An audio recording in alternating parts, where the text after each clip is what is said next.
La tragedia de Emilia Cortés, 1882, Guanajuato. Boda del libro alterado.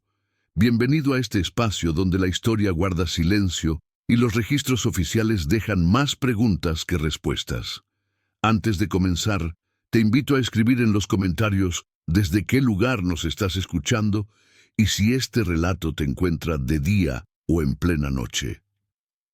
Nos interesa saber hasta dónde llegan estas historias y en qué momento del tiempo vuelven a cobrar vida. En este canal exploramos casos reales, desapariciones y misterios ocurridos en distintas ciudades de México.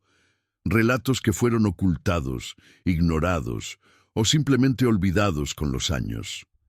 Si te atraen las historias oscuras basadas en hechos reales y quieres seguir descubriendo estos archivos silenciados, suscríbete al canal y activa la campana para no perderte ninguno de nuestros relatos. Ahora sí, acompáñanos en esta historia. La tragedia de Emilia Cortés, 1882, Guanajuato. Boda del libro alterado. Capítulo 1.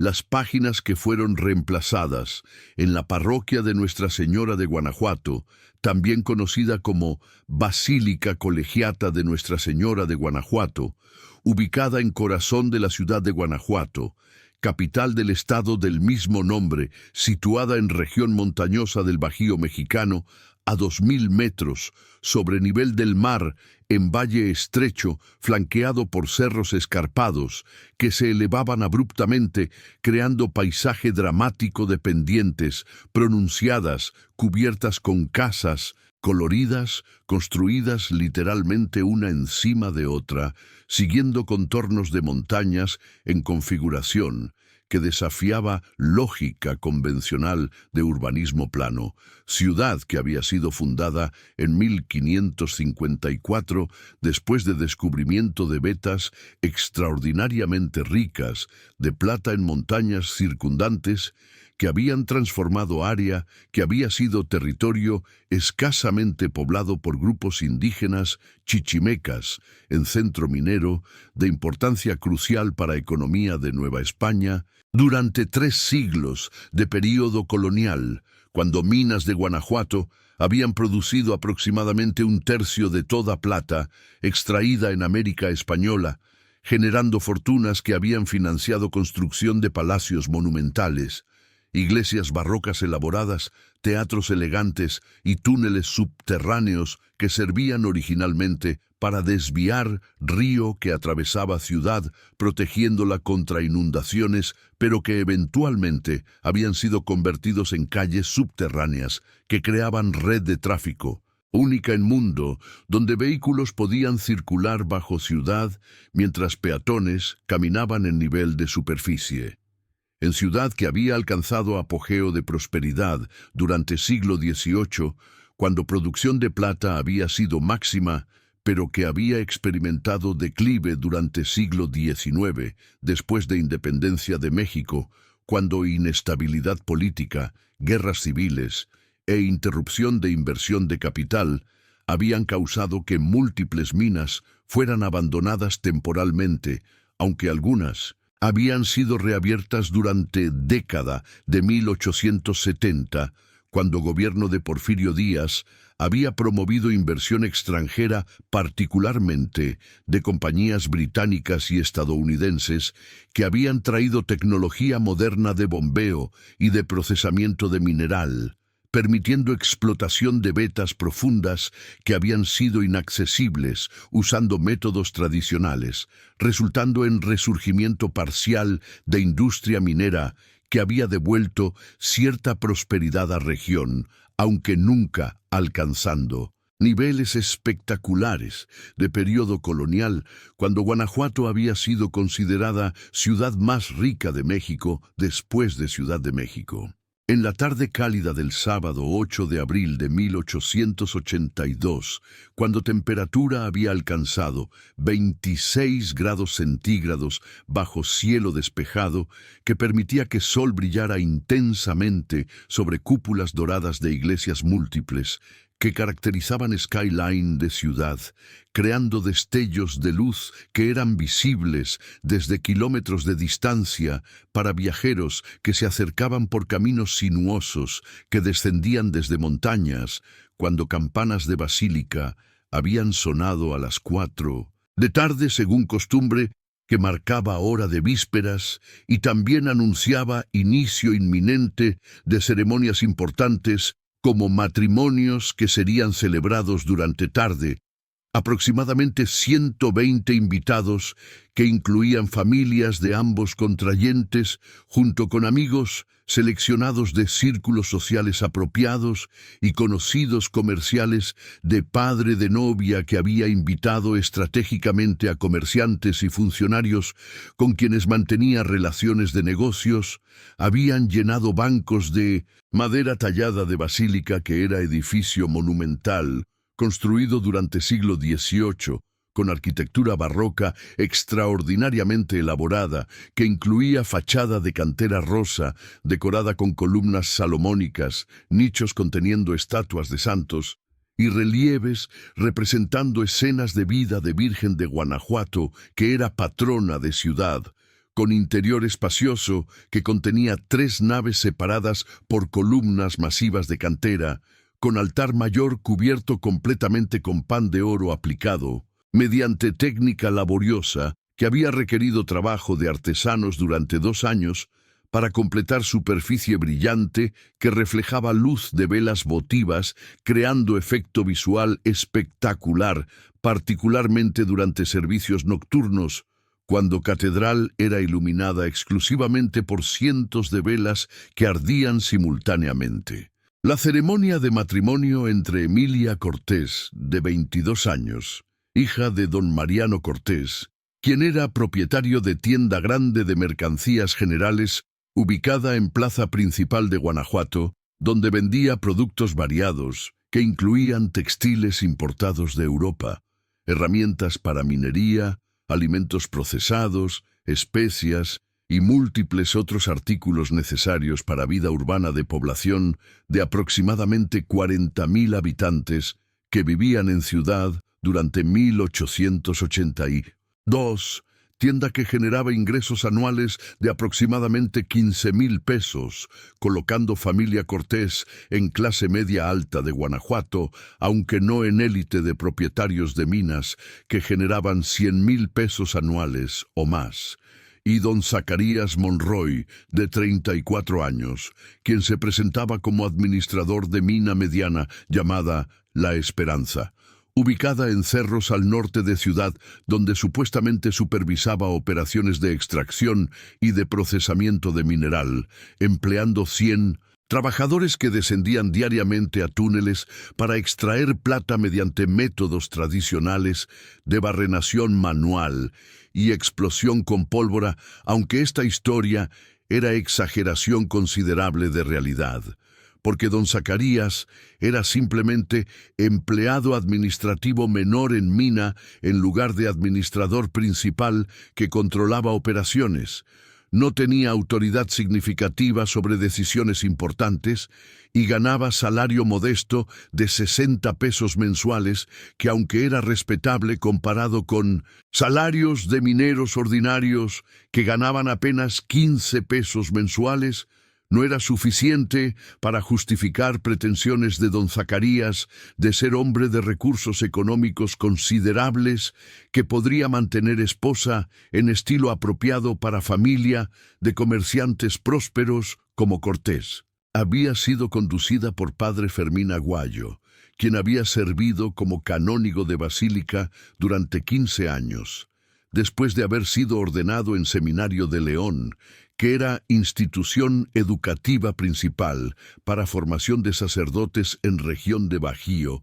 Había procedido según ritual tradicional de Iglesia Católica que requería pronunciación de votos matrimoniales mediante los cuales cada contrayente prometía amar, honrar y permanecer fiel al otro hasta que muerte los separara. Intercambio de anillos que simbolizaban compromiso perpetuo y bendición final que transformaba unión de dos individuos en sacramento religioso, que según doctrina católica era indisoluble, creando vínculo que solo muerte podría romper. Ceremonia había concluido aproximadamente a las 5 de tarde, cuando Padre Aguayo había pronunciado declaración final. Yo los declaro esposo y esposa. Lo que Dios ha unido, que no lo separe el hombre.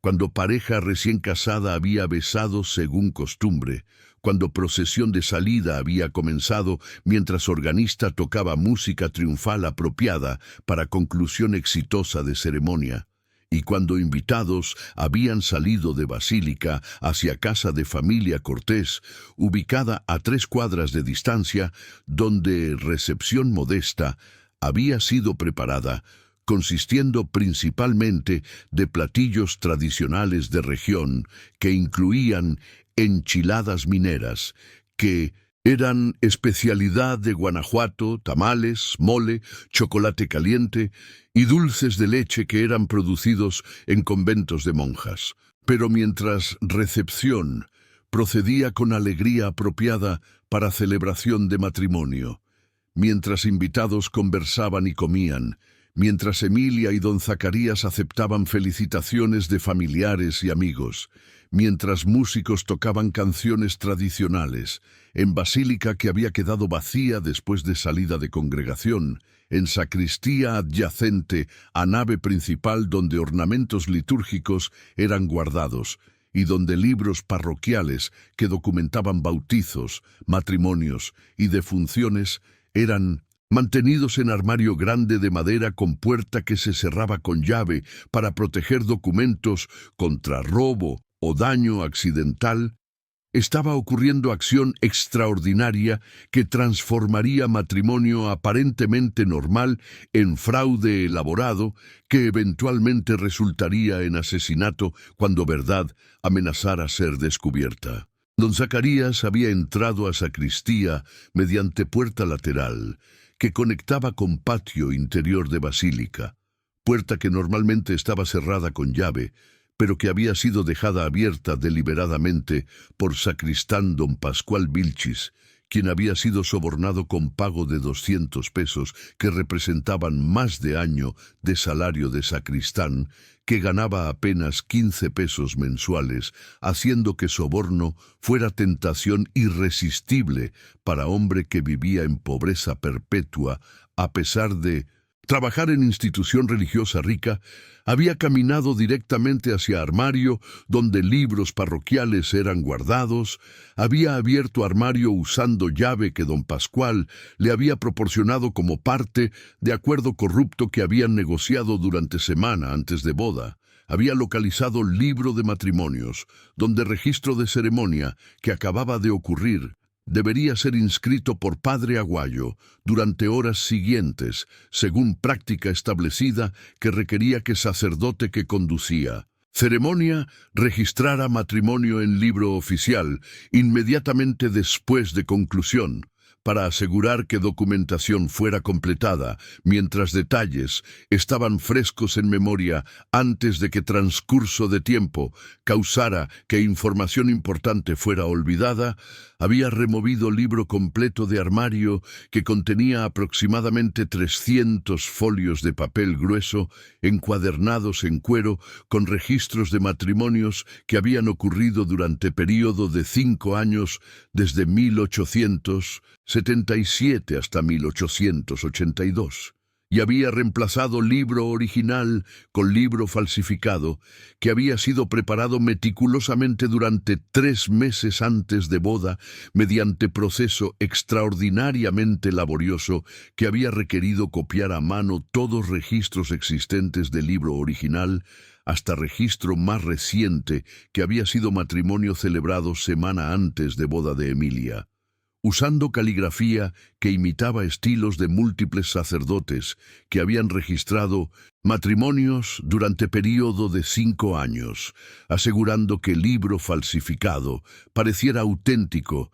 si fuera examinado casualmente, usando papel de calidad y edad similar a papel de libro original que don Zacarías había obtenido mediante compra de páginas viejas, de libros desechados, de biblioteca de seminario, usando encuadernación que replicaba estilo de encuadernación original que había sido ejecutada por encuadernador profesional en León, a quien don Zacarías había pagado 50 pesos sin revelar propósito fraudulento de trabajo, simplemente presentando proyecto como reproducción de libro histórico para preservación, y dejando espacio en blanco al final de registros copiados, donde padre Aguayo inscribiría registro de matrimonio de Emilia, creyendo que estaba escribiendo en libro original, cuando en realidad estaría escribiendo en libro falsificado que contenía versión alterada de información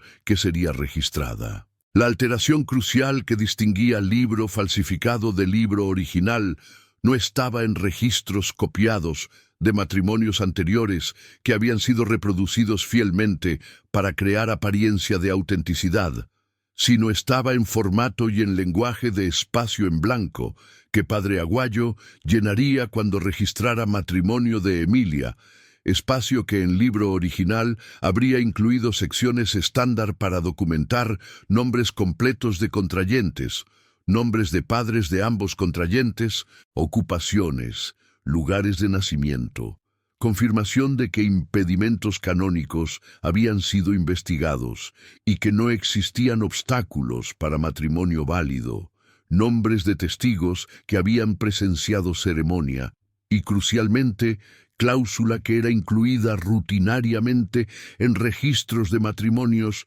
donde novia traía dote especificando cantidad y naturaleza de bienes que novia aportaba a matrimonio según costumbre que requería documentación clara de propiedades que pasaban de control de familia de novia a administración de esposo durante matrimonio, aunque técnicamente permanecían siendo propiedad de esposa y eventualmente serían heredadas por hijos en lugar de convertirse en propiedad absoluta de esposo. Pero espacio en blanco en libro falsificado había sido modificado mediante eliminación de sección para documentar dote, mediante modificación de lenguaje que requería especificación de que matrimonio estaba siendo contraído bajo régimen de separación de bienes, significando que propiedades de esposa permanecerían separadas de propiedades de esposo en lugar de ser administradas conjuntamente,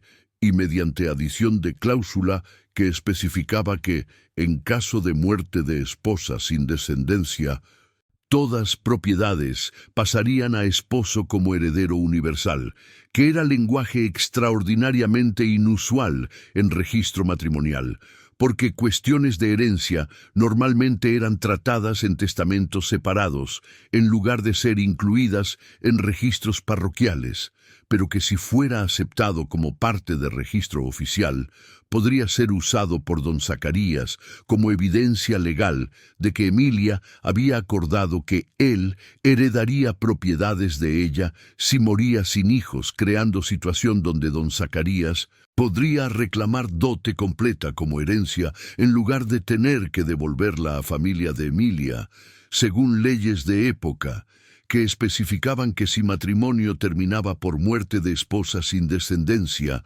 dote debería ser devuelta a familia de origen de esposa, en lugar de ser retenida por viudo. Don Zacarías había completado intercambio de libros en menos de 5 minutos. Había salido de sacristía llevando libro original escondido bajo abrigo. Había caminado rápidamente hacia casa de huéspedes, donde vivía a 10 cuadras de Basílica. Había escondido libro original en baúl que mantenía cerrado con llave en habitación y había regresado a recepción en casa de Cortés aproximadamente 40 minutos después de haber salido fingiendo que había ido a comprar puros para ofrecer a invitados, masculinos según costumbre social de época. Durante horas siguientes, mientras recepción continuaba, Padre Aguayo había completado obligación de registrar matrimonio regresando a Basílica aproximadamente a las 8 de noche, después de haber cenado. Había entrado a sacristía, había abierto armario donde libros parroquiales eran guardados, sin notar que el libro había sido reemplazado, porque el libro falsificado era visualmente casi indistinguible de original. Había abierto libro a última página que contenía registros. Había encontrado espacio en blanco preparado para registro nuevo, y había comenzado a llenar información usando pluma y tinta, según formato que espacio proporcionaba. Padre Aguayo había escrito nombres de Emilia Cortés y de don Zacarías Monroy. Había escrito nombres de padres de ambos. Había confirmado que impedimentos habían sido investigados. Había listado nombres de testigos. Y entonces había llegado a secciones que en registro normal habrían incluido información sobre dote, pero que en libro falsificado omitían esta sección completamente, y a cláusula sobre herencia, que en libro falsificado especificaba que, en caso de muerte de esposa sin descendencia, todas propiedades pasarían al esposo. Padre Aguayo había pausado brevemente al ver cláusulas sobre herencia, porque era inusual incluir tal lenguaje en registro matrimonial, pero había asumido que formato había sido modificado por autoridad superior en diócesis para incorporar clarificación legal que podría ser útil en casos de disputas de herencia. No había cuestionado validez de formato porque no tenía razón para sospechar que el libro completo había sido falsificado, y había completado registro incluyendo cláusula tal como estaba, escrita en formato de libro. Y entonces había firmado registro con nombre completo y con título de canónigo de Basílica.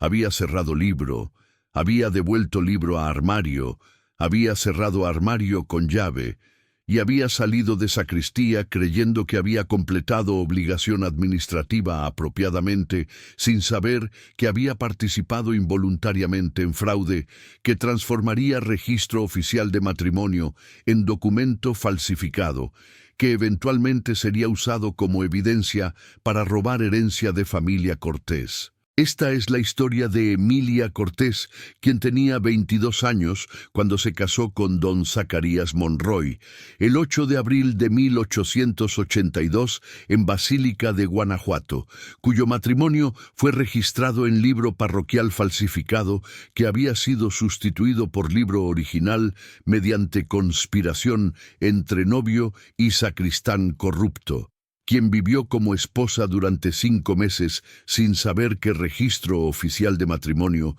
contenía cláusulas fraudulentas que favorecían esposo, quien murió el 15 de septiembre de 1882 de envenenamiento crónico con arsénico administrado por esposo, que había calculado que con registro falsificado podría heredar dote completa en lugar de tener que devolverla a familia, y cuya muerte habría resultado en transferencia exitosa de propiedades a don Zacarías si familia no hubiera solicitado copia de registro matrimonial, descubriendo discrepancias que revelaron fraude completo, exponiendo uno de casos más elaborados de falsificación de documentos eclesiásticos en historia de Guanajuato. Para comprender historia completa debemos comenzar con ciudad donde ocurrió, con importancia de registros parroquiales como documentos legales en época, con familia cuya hija sería víctima, con criminal que había desarrollado plan basado en falsificación de libro completo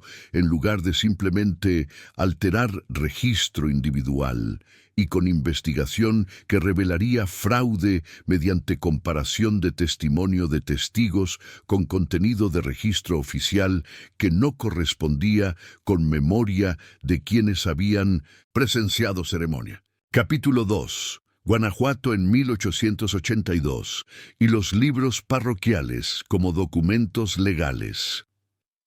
El año de 1882 encontró a la ciudad de Guanajuato con población de aproximadamente 40,000 habitantes distribuidos en valle estrecho y en laderas de cerros circundantes, creando configuración urbana vertical única, donde elevación entre punto más bajo de ciudad, en fondo de valle, y punto más alto encima de cerro.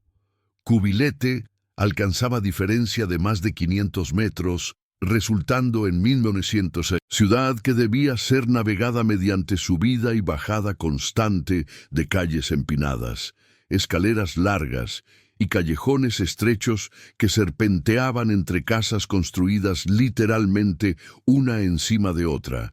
En periodo de recuperación económica gradual, después de décadas de declive que habían seguido a Independencia de México, cuando minas que habían sido extraordinariamente productivas durante periodo colonial habían sido abandonadas debido a inundación de túneles profundos que no podían ser drenados. Usando bombas tradicionales, accionadas por animales o por ruedas hidráulicas, pero que estaban siendo reabiertas durante década de 1880, mediante inversión de capital británico y estadounidense que había traído bombas de vapor moderna que permitían extraer agua de profundidades que habían sido inaccesibles previamente, permitiendo acceso a vetas ricas que se extendían a 500 metros o más bajo superficie. La economía de Guanajuato estaba dominada por minería de plata que empleaba aproximadamente 10.000 trabajadores directamente en minas y miles adicionales en actividades relacionadas, que incluían procesamiento de mineral en haciendas de beneficio, donde plata era separada de roca, mediante proceso de patio que involucraba moler mineral, mezclarlo con mercurio y sal, permitir que reacción química ocurriera durante semanas, transformando plata en amalgama, y entonces calentar amalgama para evaporar. Mercurio dejando plata relativamente pura, en comercio que proporcionaba mercancías necesarias para población urbana que no producía alimentos localmente, sino dependía completamente de importación de maíz, trigo, frijol, y otros productos básicos de Valle de Bajío que rodeaba montañas donde Guanajuato estaba ubicada, y en servicios que incluían administración gubernamental, educación, medicina y práctica legal. Pero lo más relevante para historia de Emilia era sistema de documentación de eventos vitales en México de 1882, y específicamente papel dual de registros parroquiales que servían simultáneamente como documentos religiosos que certificaban administración de sacramentos y como documentos legales que establecían identidad, estado civil y derechos de propiedad de individuos en sociedad donde registro civil gubernamental había sido establecido mediante leyes de reforma de década de 1850, pero que todavía no funcionaba efectivamente en muchas regiones, particularmente en áreas rurales y en ciudades menores donde población continuaba dependiendo de registros eclesiásticos como única documentación confiable de nacimientos, matrimonios y muertes. Los libros parroquiales donde nacimientos mediante bautizos, matrimonios y muertes mediante entierros eran registrados por sacerdotes que administraban sacramentos, eran mantenidos en cada parroquia según regulaciones establecidas por Concilio de Trento en siglo XVI, que habían especificado que Iglesia Católica debía mantener registros permanentes de sacramentos para verificar validez de bautizos, para prevenir matrimonios entre personas que tenían parentesco cercano que prohibiría unión según derecho canónico, y para documentar muerte de fieles para propósitos de oración y de conmemoración.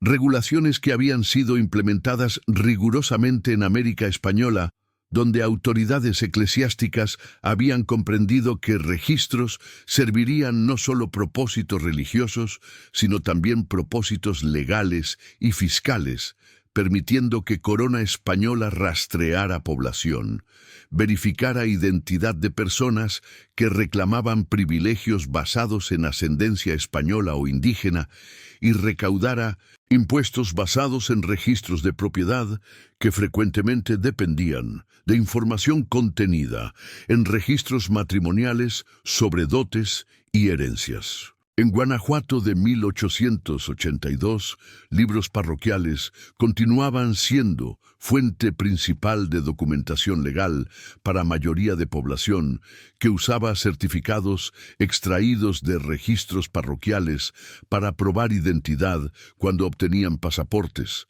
para probar estado civil cuando contraían matrimonio, para probar edad cuando reclamaban herencias que requerían que herederos fueran mayores de edad legal, y para probar parentesco cuando disputaban propiedades en tribunales. Y crucialmente para caso de Emilia, registros matrimoniales que documentaban no solo nombres de contrayentes, sino también información sobre dotes que novias traían a matrimonios, eran usados frecuentemente como evidencia en disputas legales sobre propiedad, particularmente cuando esposa moría sin descendencia y familia de ella reclamaba que dote debería ser devuelta en lugar de ser retenida por viudo.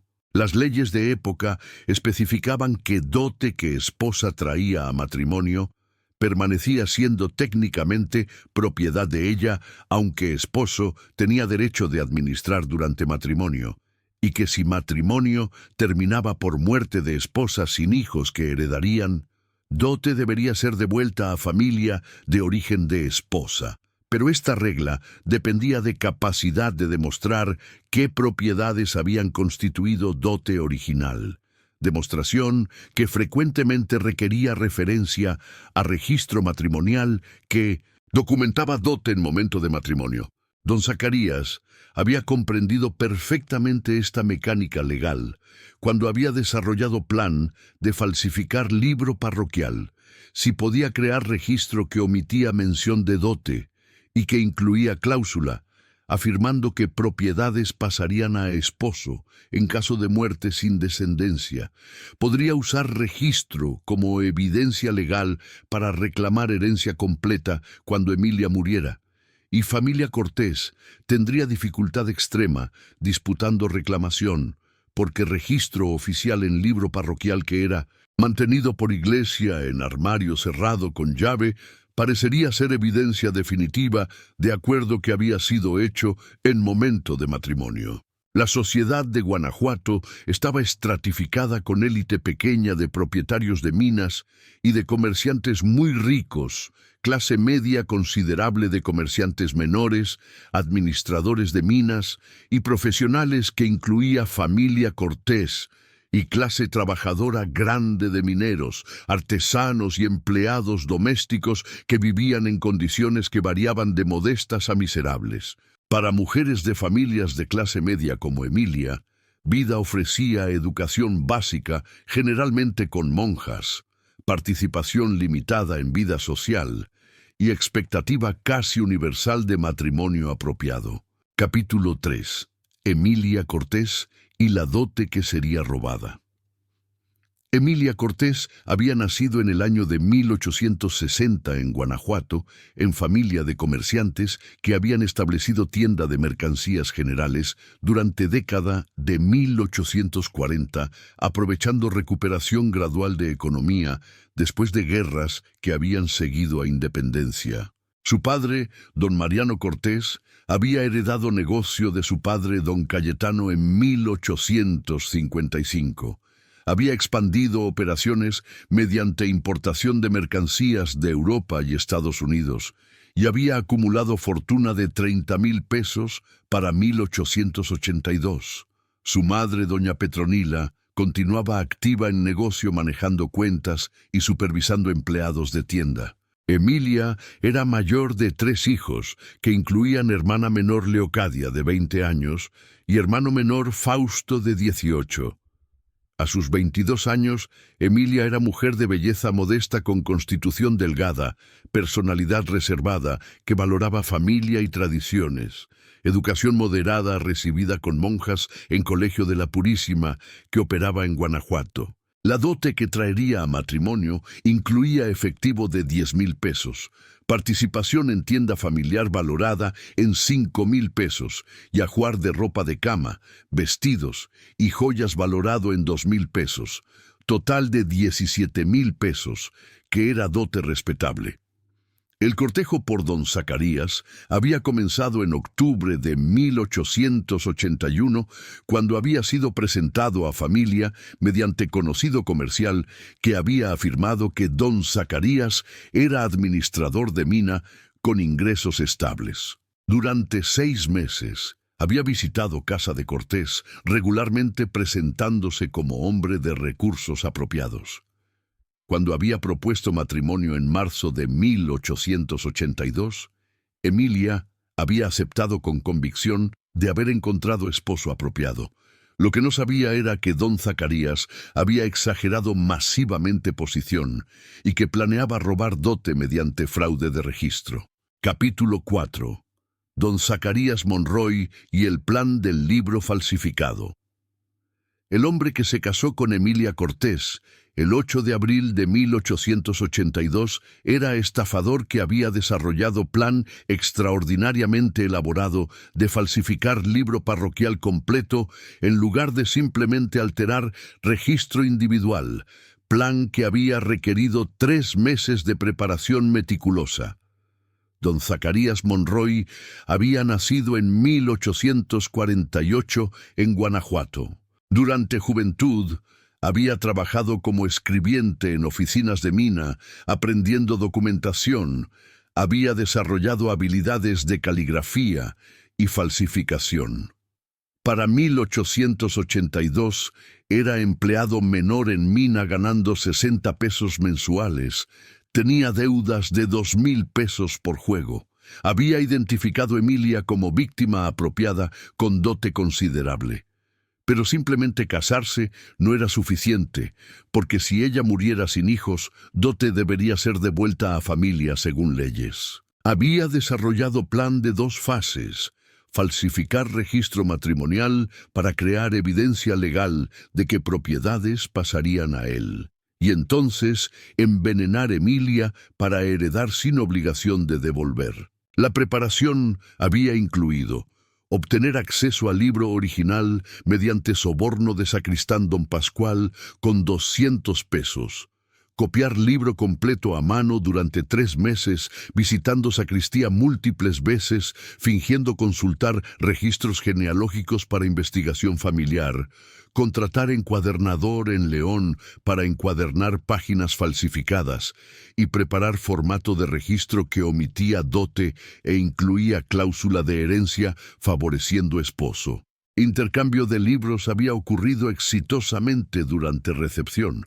Padre Aguayo había registrado matrimonio en libro falsificado sin sospechar fraude. Capítulo 5. Los 5 meses de matrimonio y el envenenamiento. Emilia y don Zacarías habían comenzado vida matrimonial en casa que habían alquilado en Guanajuato, usando efectivo de dote que don Zacarías había comenzado a administrar. Durante primeros 2 meses, matrimonio había parecido normal. Don Zacarías había actuado papel de esposo apropiado mientras planeaba asesinato. En junio, había comenzado a administrar arsénico a Emilia en dosis pequeñas mezcladas en té que preparaba cada mañana. Dosis de 2 miligramos diarios eran insuficientes para causar síntomas agudos, pero causarían acumulación gradual.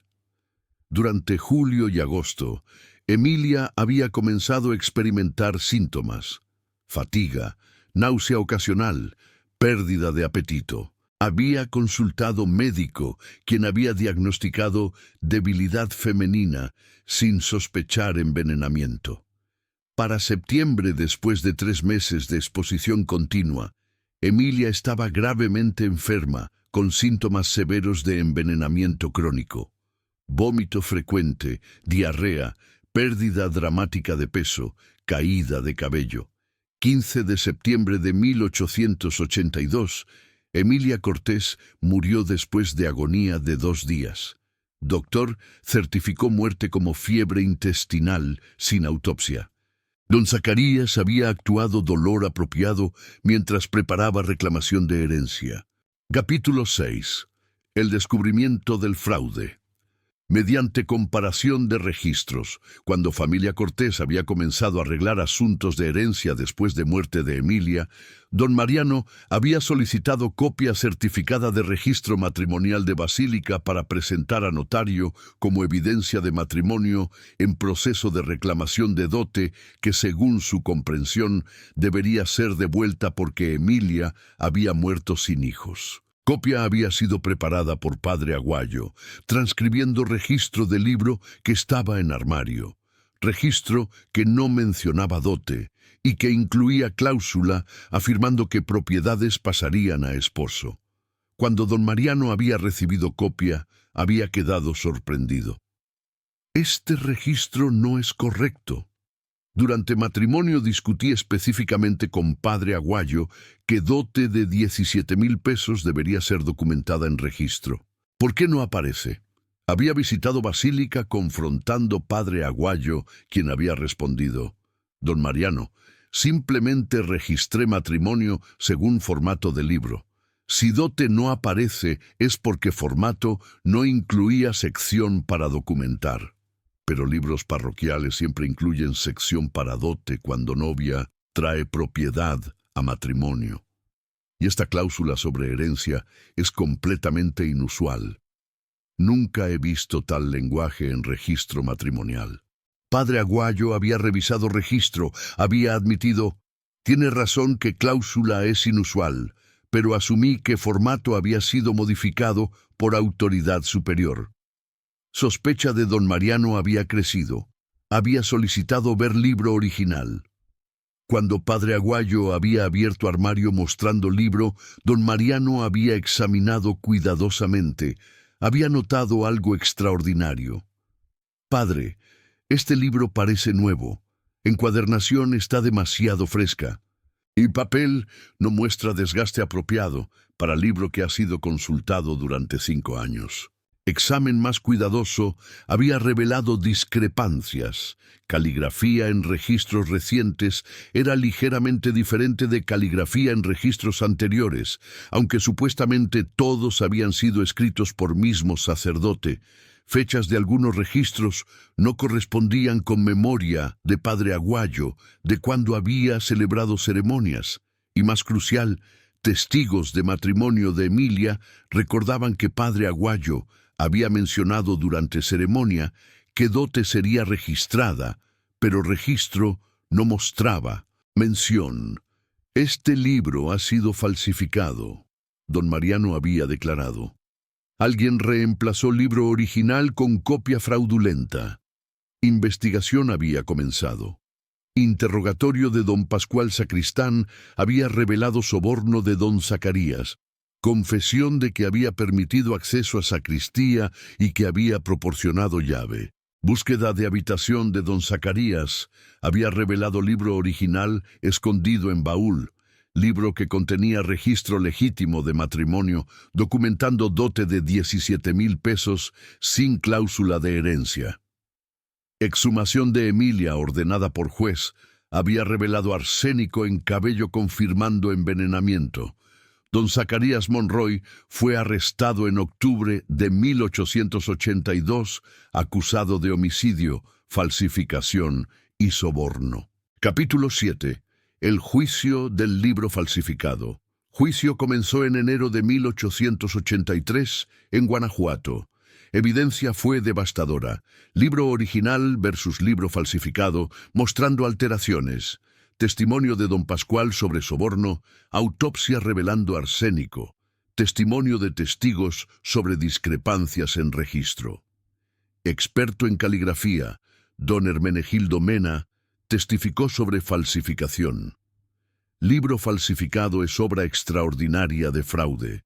Falsificador copió registros del libro original con precisión notable, imitando estilos de múltiples sacerdotes.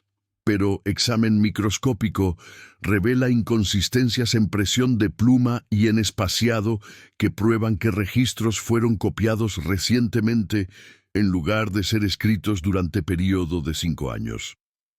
Padre Aguayo testificó sobre engaño. Fui víctima de fraude junto con Emilia. Creí que estaba registrando matrimonio en libro auténtico. Don Zacarías explotó confianza que depositamos en integridad de documentos eclesiásticos.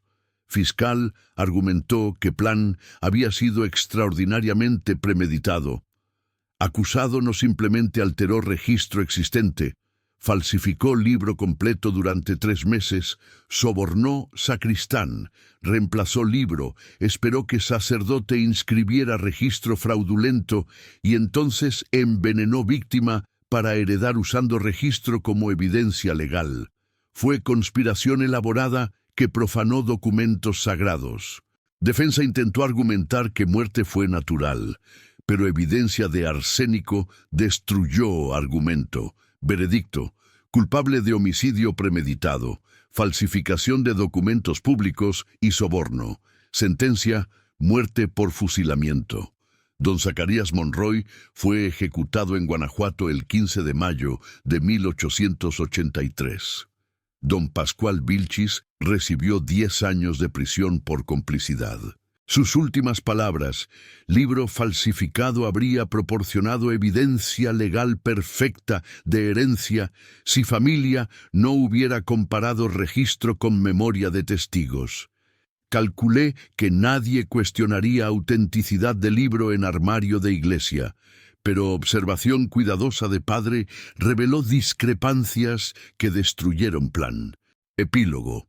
Caso estableció precedentes importantes. Iglesia Católica en México implementó sistema de verificación requiriendo que libros parroquiales fueran inspeccionados regularmente por autoridades diocesanas para detectar alteraciones.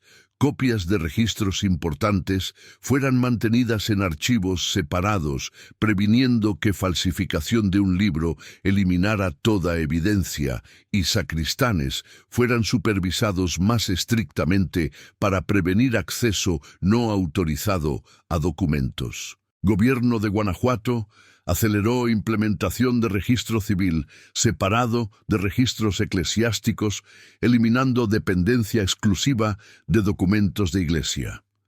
Libros original y falsificado fueron preservados en archivo judicial como evidencia de caso de falsificación más elaborado en historia de Estado. Familia Cortés recuperó dote completa mediante presentación del libro original como evidencia. Descansa en paz, Emilia Cortés.